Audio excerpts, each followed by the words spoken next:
Un paso atrás, dous adiante. O Kremlin prega o entrecello.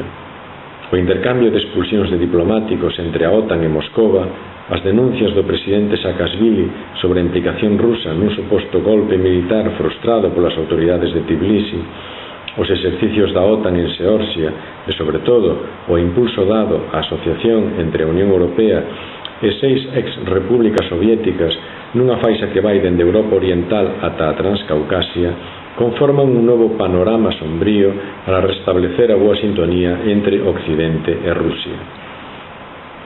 O que en Bruselas denominan Asociación Oriental abre outra fenda considerable no marco de seguridade e cooperación política ideado para a súa tradicional zona de influencia.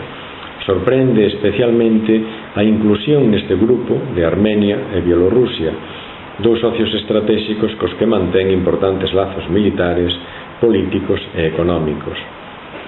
O proxecto europeo implica unha acción de alcance para instar unha separación definitiva entre estes países e Rusia, aínda que está por ver que Bruselas teña éxito no seu empeño habida conta das enormes limitacións da súa política exterior.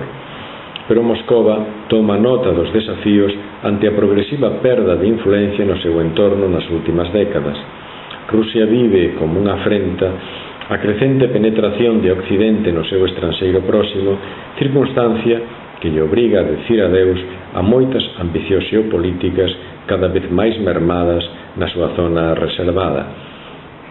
Esta longa ringleira de desencontros ameaza seriamente a posibilidade de mellorar as relacións entre Moscova e Bruselas.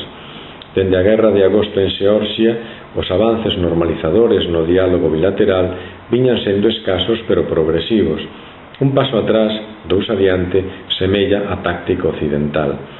Por outra banda, as diverxencias ruso-estadounidenses sobre o desarme nuclear son profundas e complicadas.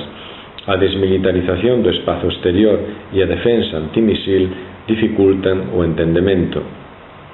Coa asunción sucesiva dos novos presidentes ruso-estadounidense, os dous países retoman un diálogo que abre novas oportunidades, pero para a Rusia todo é desconfianza ante a firme intención occidental de multiplicar e reforzar a súa influencia para retirar os países da CEI da súa órbita.